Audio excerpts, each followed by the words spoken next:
आज आमचे जे माध्यम आहेत, माध्यमांचे प्रतिनिधी आहेत, माध्यमांचे संपादक आहेत, सगळ्यांसमोर खूप आव्हान आहे।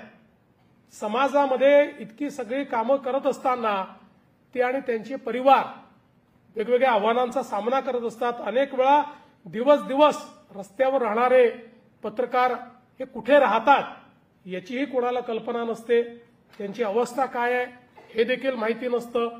आता तर आपलं जे अतिशय कॉम्पिटिंग अशा प्रकारचं जग आहे त्या जगामध्ये मला असं वाटतं की शेवटी पत्रकारिता ही पण कठीण झालेली आहे, कारण एखादं माध्यम चालवणं याचे देखील अनेक आव्हानं आहेत। विशेषतः कोविड नंतर तर ती आव्हानं वाढलेली आहेत आणि म्हणून अशा परिस्थितीमध्ये हा स्तंभ मजबूत राहायला पाहिजे। याकरता सरकारने देखील या सगळ्या समूहाच्या पाठीशी उभं राहणं हे गरजेचं आहे आणि म्हणूनच मागच्या काळामध्ये मी प्रयत्न केला। मग काही हाऊसिंगचे विषय असतील, काही पेन्शनचे विषय असतील, काही आरोग्याचे विषय असतील, ते कसे मार्गी लावता येतील, अजून खूप विषय बाकी आहेत आणि ते पूर्ण केले पाहिजे या मताचा मी आहे। त्यामुळे माझा सत्कार केला म्हणून नाही, तुम्ही सत्कार नसताही केला तरी देखील हे जे विषय आहेत हे मार्गी लावण्याचा प्रयत्न हा मी निश्चितपणे केला असता। खरं म्हणजे संपूर्ण माझ्या राजकीय आयुष्यामध्ये मी मगाशी देखील बोललो, दोनच गोष्टी मला इथपर्यंत घेऊन आल्या।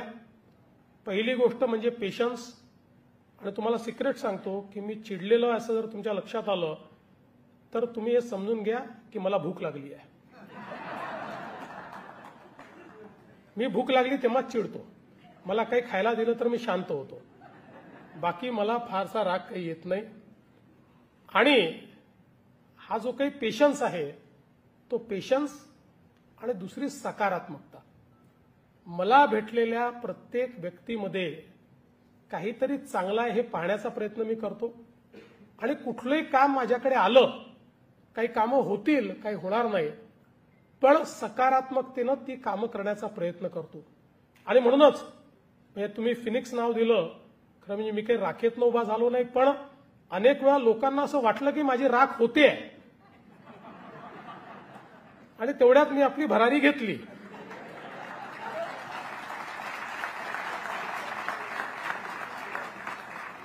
तर ही का घेऊ शकलो, कारण जेव्हा जेव्हा राखेचा क्षण आला त्यावेळी त्याला सकारात्मकतेनं पुढे गेलो, आव्हानांपासून कधी पळालो नाही, आव्हानांना सामोरं गेलो, आव्हानांचा सामना केला, सकारात्मकतेनं केला, द्वेष केला नाही, माणसं झुंजवली नाहीत, टोकाचं राजकारण केलं नाही। आणि म्हणूनच मला असं वाटतं की या सगळ्या विपरीत परिस्थितीतनं एक एक पाऊल मी पुढे जात गेलो आणि मला या गोष्टीचं समाधान आहे।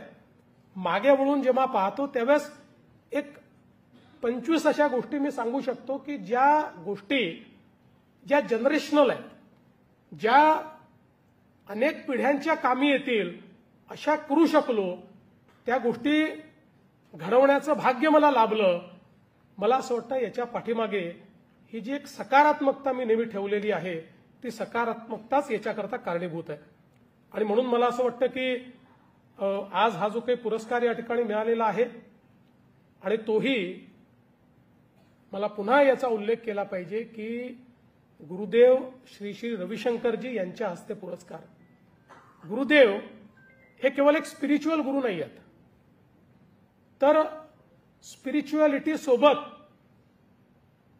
ते सन्मार्ग दाखवणारे आहेत, ते परिवर्तन घडवणारे आहेत। लाखो लोकांच्या जीवनात तर परिवर्तन त्यांनी घडवलंच आहे, पण आज समाजातला जो शेवटचा व्यक्ती आहे, जो दुःखी आहे, जो पीडित आहे, त्याच्याही जीवनात परिवर्तन घडवणारे गुरुजी आहेत। महाराष्ट्रासहित देशातल्या अनेक शेतकऱ्यांची निराशा दूर करून त्यांच्या जीवनामध्ये आशेचा किरण निर्माण करणं, त्यांना शेतीमधले बदल शिकवणं, जलसंधारणाचं काम करणं, जलदूताप्रमाणे दुष्काळी भागामध्ये जलसाठ्यांची निर्मिती करणं, अशी अनेक कामं सांगता येतील की जी कामं गुरुदेवांनी आणि गुरुदेवांच्या प्रेरणेनं आर्ट ऑफ लिव्हिंग या संघटनेने केली. ज्यावेळी आम्ही जलयुक्त शिवार सारखी योजना सुरू केली आणि जी महाराष्ट्रामध्ये एक ट्रान्सफॉर्मेटिव्ह योजना म्हणून 20,000 गावांचं परिवर्तन घडवणारी योजना ही जलयुक्त शिवार सारखी योजना, ही योजना सुरू केल्यानंतर सर्वात पहिल्यांदा सरकारच्या मदतीला कोणी आलं असेल तर आर्ट ऑफ लिव्हिंग त्या ठिकाणी पुढे आली. आणि इतक्या मोठ्या प्रमाणात नदी खोलीकरण, नाले खोलीकरण असेल, गाळ काढण्याचं काम असेल, त्या ठिकाणी धरणातला गाळ काढण्याचं, तलावातला गाळ काढण्याचं काम असेल, वेगवेगळ्या प्रकारचे स्ट्रक्चर्स तयार करायचे असतील, अतिशय सायंटिफिक पद्धतीनं आर्ट ऑफ लिव्हिंगने आपले स्वतःचे कार्यकर्ते प्रशिक्षित करून त्या ठिकाणी सरकारसोबत काम केलं आणि समाजाला प्रेरित केलं. आणि गुरुदेवांच्या आशीर्वादामुळे आणि त्यांच्या प्रेरणेमुळे हजारो लोक हे आपल्याला त्या ठिकाणी रोज सकाळी श्रमदान करताना दिसले.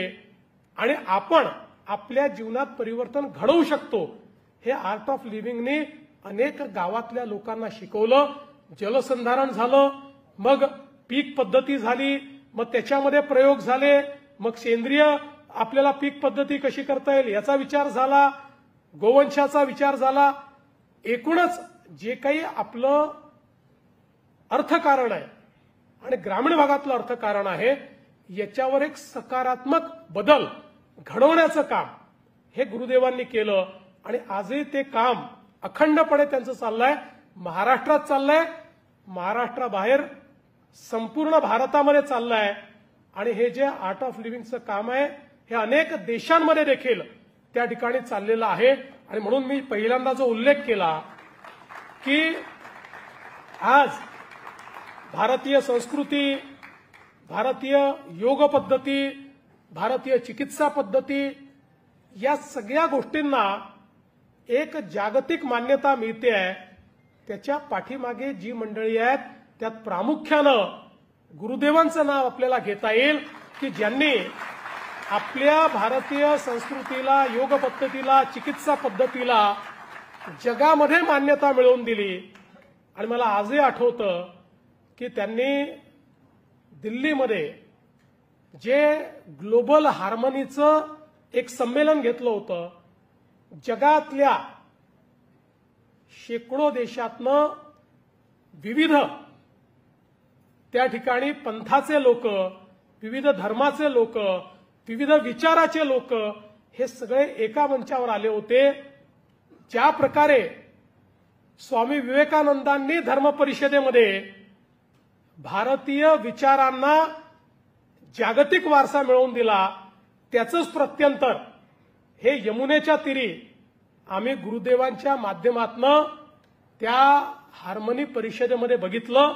आणि एक प्रकारे भारतीय विचार हा जगामध्ये पोचवण्याचं काम आणि जगातल्या लोकांना एकत्रित आणून आम्ही पूजा पद्धतीने वेगळे असू पण शेवटी आम्ही सगळे मानव आहोत आणि मानवता हा आमचा धर्म आहे, अशा प्रकारचा विचार जो गुरुदेवांनी त्या ठिकाणी दिला. मला असं वाटतं की ते खऱ्या अर्थानं एक वैश्विक विचार घेऊन त्या ठिकाणून सगळे लोक परत गेलेले आहेत. आणि म्हणून मला असं वाटतं की अशा प्रकारचे गुरुदेव आज या ठिकाणी आले आणि त्यांनी माझा सत्कार केला. मला असं वाटतं की या फिनिक्स हा जो काही पुरस्कार आहे या पुरस्काराचाही सन्मान वाढला आणि माझाही सन्मान वाढला. त्याबद्दल मी मराठी पत्रकार संघाचं अतिशय मनापासून आभार मानतो. आणि पुन्हा एकदा मराठी पत्रकार संघाला आणि त्यांच्या माध्यमातून महाराष्ट्राच्या समस्त जनतेला आश्वस्त करू इच्छितो की मगाशीच असं सांगितलं की हे पद नाही, ही जबाबदारी आहे.